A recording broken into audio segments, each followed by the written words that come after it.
Hey, I'm Decathlon Gamer. Welcome back to FM21 Zero to Hero, Episode 6. Heading into our Season 3 2022 opener, we're going to look at a few things to get a deeper sense of where the team is at, the new division, and so on and so forth. First off, though, some world transfers for this season. Mbappe is heading to Man City for what I believe is a world record transfer fee of 231 million. Holland going to PSG to replace him. Sancho heading to Chelsea. Foden moving over to Liverpool. That's a surprise move. You wouldn't likely see that in real life. Camavinga to Man United, rounding out the moves that top 100 million. Quite a few other big names moving, though, and a lot of money being dealt this season as things rebound from, the COVID times that the game opens up with.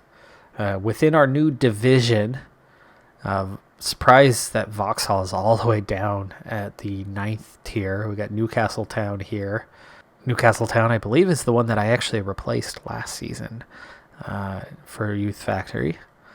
And then Droylsden all the way down here. St. Helens, I think they moved up, right, this season along with us. Breaking down the team a little bit, just kind of an update on where these guys are at on their development.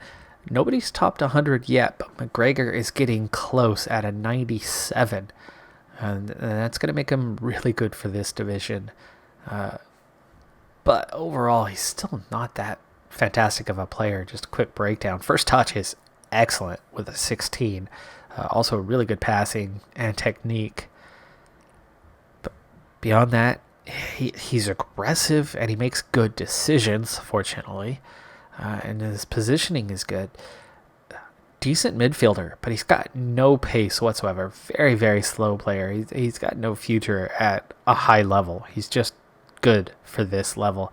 And get the ball to his feet and he's going to get it moving along well to another player, but he's not going to do a whole lot, especially with that ridiculously slow pace.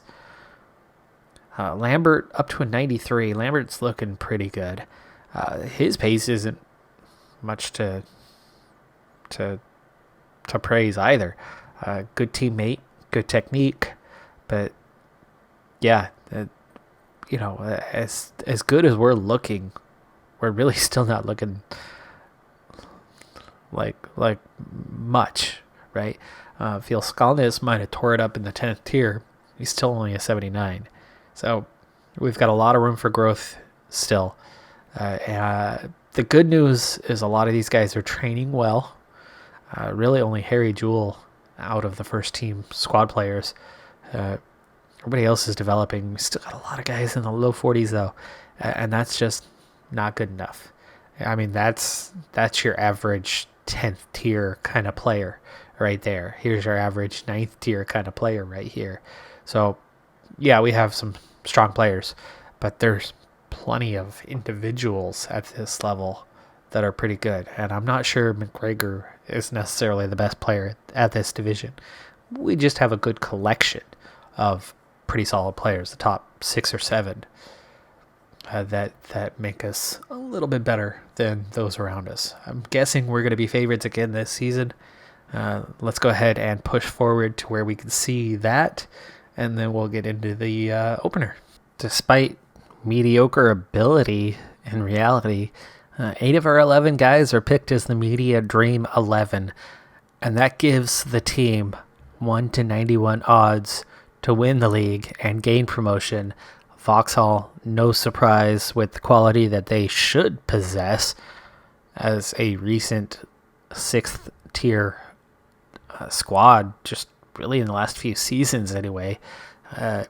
Despite their subsequent downfall, they still have some of those guys, and they're among the top players in the league, and therefore they are expected to possibly bounce right back up with an expected second place finish. So that's our main competitors for the season. And then there's plenty of teams right at the bottom with really no chance. There's only the handful at the top 8 or so that stand out among the rest.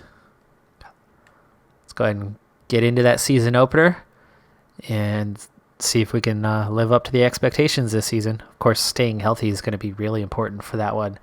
We've taken a number of injuries already. Feel Skalnis is available for half. Odell is back and available. So we had a couple preseason injuries. We'll see if they're now healthy enough to carry on with the task for the season. Season underway. Thacker starts with a cross, and it's going to open the game with a corner kick. Inside that first minute, can we take advantage? Feel Skalnis is the one taking it. I wouldn't exactly put him as the guy I would want in that role, but White loses possession here. Fortunately, it goes out for the throw-in instead of becoming a quick counterattack. Mosley, the opponent today. I want to say they were one of the better teams in the preseason predictions.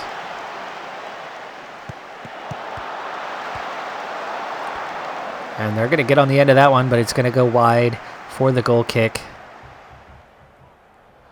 We're certainly not in control of this thing at the moment. But a free kick there from Ashley Hurst, picking up his first goal of the season. That was a brilliantly taken. The wall stays grounded. A short couple of guys right in the middle of that wall. Looks like they're number 10 right down the middle. It went straight over his head. No jump from him. That was an easy finish with that jump, and they might have been able to head that one away. And with the first two shots and a half an hour in, we lead 1-0. There's another free kick, Lambert. And that's going to make it to Aaron Bridges. Yes. And we're gaining control. Quick succession. Free kicks really helping us out on this one. Bridges was not in the ideal position. That should have been Barretto's ball, but Bridges got there early, was able to kind of wait on it, and when everybody else missed, he was just able to jump up and head it home, back right across goal. That throw-in is cleared, but we regain possession. Here's Lambert, Jamison. Lambert ahead to Feel Skalnis, and he makes it 3. Is it called offside? It's not. And it's 3-0, back-to-back goals in a short period of time here. And we are in control of this one. Again, even though we lack overall quality, there's enough outstanding individual traits here and there that have us better. This is the 9th tier, by the way, so this is just that there's not really any professionalism at this level. And we've got not enough of it. We've got enough of those individual traits, individual skills that pull us clear. Here's White, free kick, another chance for us. That one's cleared out though. We're going to reset. Holmes is able to get there. Lambert, Barretto, still playing backwards here, and we lose the ball. Baldwin countering, gets it into the box, and then absolutely wastes the hard run that he just made. Tried to shoot, but he shot straight into the stands. 7 shots, 3 goals, 4 on target. Dang. And you can see that early chance that they created. XG-wise, we're not that much better off than they are. We're lucky to be up 3-0.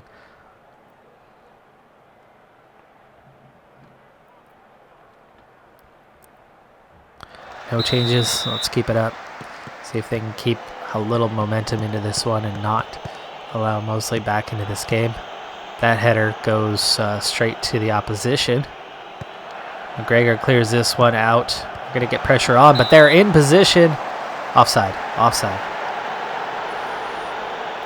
That was their first solid chance. Here's a corner. Jamison yanked down in the box. And that's going to possibly make it 4 here. He's going to get a yellow card for his troubles. McGregor, solid at the spot kicks. Slots this one home. And his first goal of the season. And it's 4-0. All right, we don't need to see the final 40 minutes of this one. We know where it's headed. That is going to be victory and 3 points to open up the season. I'm going to go ahead and exit out of this one.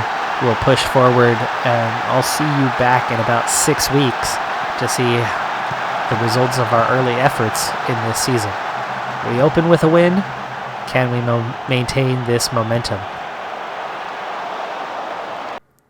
Early September, and we had a very, very close call on the board stepping in and allowing a transfer. Ashley Hurst, we were offered $89,000 for his services. The last one came from Hull. We kept driving that price up and up and up, approaching the transfer deadline, but it looks like we might have escaped this one as it was rejected all the way through. I think if it would have topped 100,000, it very well could have been forced by the board as money that they wouldn't want to turn down. But we escaped for now, so we move forward. Now, in the league, well, it's been a good start. We've had a single draw and 5 wins. The draw was 0-0 with Ashton Athletic. Other than that, we've been dominant so far. 4 out of 6 matches have been clean sheets. But as well as we have played to start the season, Prescott has equally done as well with 5 wins and a draw. So we are level on points, but we're plus 10 on the goal differential already. So we're definitely heading in the right direction, but we need them to slip up a little bit. Camillard also doing quite well with 15 points. The real surprise is that Vauxhall, just 6 points for one of the league favorites. So we need some of our opponents to start dropping some games, and we need to keep up our level of performance. With the goal differential, we've led every single round thus far, but we're going to have to keep it up if we're going to win the league this season. We've got a lot of close competition right now, and any slip up will force us down.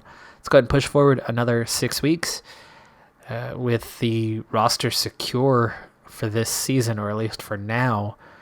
I think we're good to go for a little while, and as long as we stay healthy, I'd like to see us pulling ahead a little bit in the next 6 weeks. 3 months into the season now, development's rather slow. A lot of that's coming down to the coaching staff just not being top-notch, and so these guys are making progress, albeit at a slow rate, even though they're training really well. McGregor, first one to hit 100 on the squad, so that's exciting, but still not a ton of quality. Team's coming together pretty well this season, though, and I feel Skalnis has been on fire.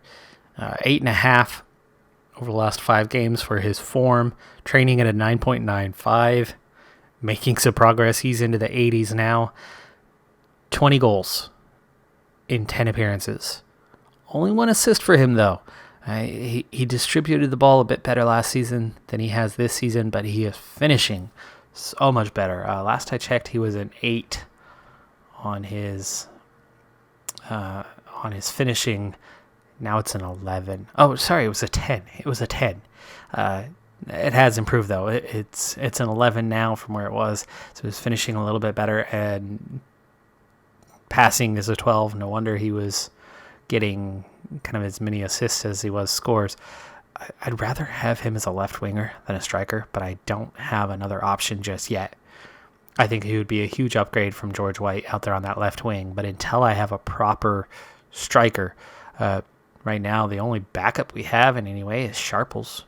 13 dribbling, 13 technique, another player who belongs out on the wing, not as striker. Jameson potentially from the right wing, dribbling, passing, technique, same problem.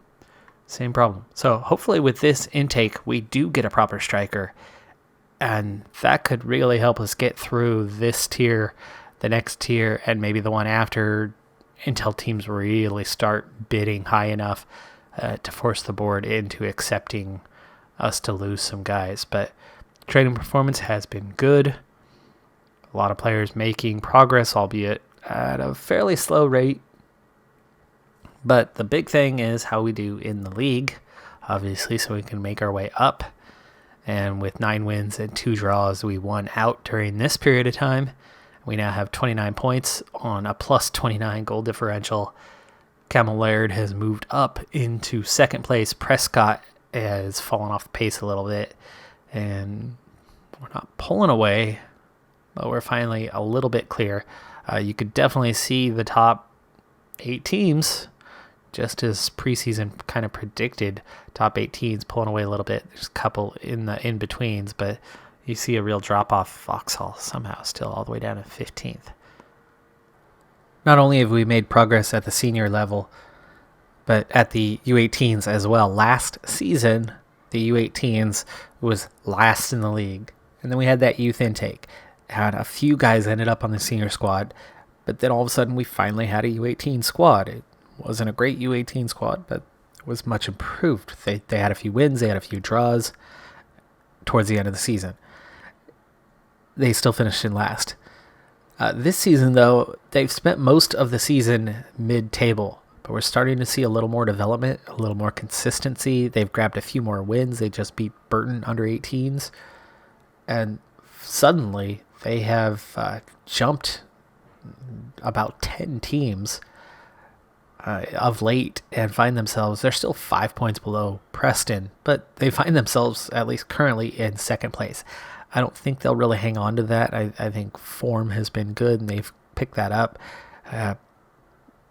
But if they can hang on to a top 10 at the end of the season, that is going to be pretty impressive. Now, in the league, another 6 weeks on, we've played 15 matches. We have a 6-point lead now, so it's slowly stretching. But we've been winning every single match of late. We still have just those 2 draws.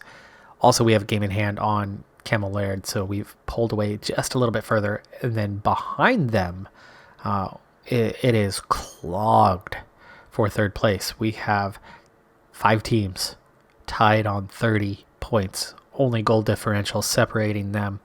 That is a tight group, but it's also a group that's 11 points and a game in hand behind us. So we're starting to gain a little bit of traction, little gap, little space here late November. Of course, next, if we push another 6 weeks or so, that's going to push us to right around New Year's. And of course, the busy holiday season. So there's quite a few matches to play in there. It's going to get clogged. It's going to get congested. It's going to be tight through that part. And we've got to watch out for injuries. We've been very, very fortunate. Now, I've got 4 players now. It was just Skalnis, but now we're up to 4 players that are consistently getting national appearances for under 18s, under 20s, under 21s around the world. So 4 guys now consistently getting there. Michael Lambert is currently away on that international duty for Australia. Phil Skalnis is one of the others, and a couple other guys have now added to that list. You can also see that Lambert has now reached a 100, so he's joined McGregor up there. Holmes is also getting close. Those 3 continue to develop most rapidly. Aaron Bridges has restarted his development after a long injury last season. And Odell's coming up. He's about to hit 60, but there's still a massive drop. We have a clear group that is better than everybody else. Harry Jewell has made 0 progress. Fenton has made 0 progress. These guys are inching their way through the 40s. Realistically, there's still just a handful of players that are good, high potential, high development type players that are going to be our core if we can hang on to them. So hopefully we'll get another decent intake and at least pick up a few more of those, because we might finally start to see a first 11 emerge that's capable of carrying us through a couple divisions anyway. Just after New Year's now, and things are really starting to look good in the league. We've won out. In fact, we've now won 14 straight after going 5 wins, 2 draws through the first 7 matches of the season. We have been on an unprecedented win streak, 59 points in the league, and pulling away. Camel Laird still second, but now 14 points adrift. Prescott, another 4 points behind. Mosley is at 40. It's not over. It's not over. With 22 teams in the league, we are exactly at the halfway point. So there's plenty of season still to play. It could all fall apart. We are into January, but we don't have a transfer window to worry about at our division. The higher divisions do. And come the end of the month, Hurst, for example, he could be offered significantly higher transfer fees than what we were offered during the summer from a desperate team who needs help, but you wouldn't necessarily go after a youth for that in January. It's more of a summer kind of thing that you would do realistically, but that doesn't mean a team wouldn't try to come after Hurst. So we're going to have to watch out for that. Now, the team cohesion is very good. Club atmosphere, very good. Leadership support. This is the reason for our recent form.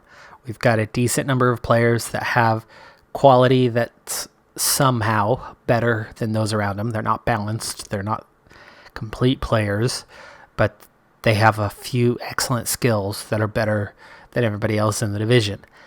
When you put it all together and have the team cohesion piece, they are excelling. And that's why we're on such a strong win streak. But in terms of hierarchy, our two captains are literally the only influential players we have right now.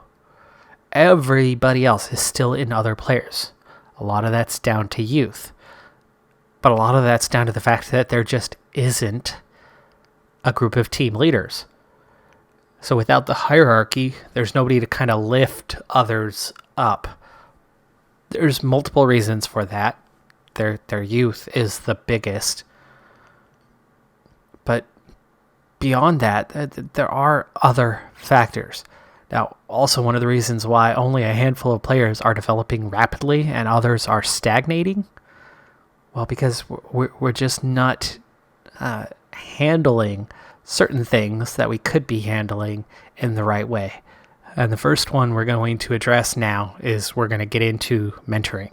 We've got a squad that's large enough, a squad that's developed enough. Having leaders makes such a difference in how you use mentoring, and we still lack those leaders, so it's going to be difficult.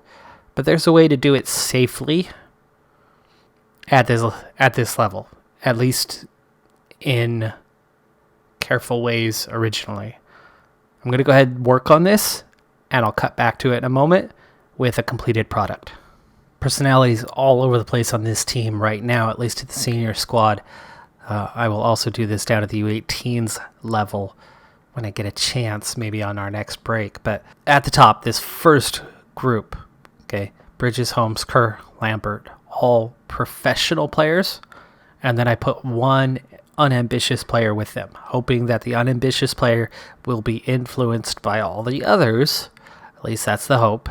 And estimated influence on the group does suggest that that will work. So Patrick Thacker can improve the personality and then flip and hopefully develop a bit better. Our second one, we have our balanced group with McGregor, who has developed really well, but is actually fickle. Hopefully he can pick up a more balanced personality, and that will improve over time. The last one, this is the tricky one. They're a little bit all over the place, but only one of them is a personality type that I really worry about. That's George White. I'm thinking about actually removing White from this. We have our two captains, plus another of other resolute or mercenary type sporting, the more aggressive personalities, more determined personalities, and hopefully we can increase George White's determination this way. But I am worried about him having an effect potentially on the others, as you could see kind of the mixed balance. But we'll give it a shot. That's 5-1.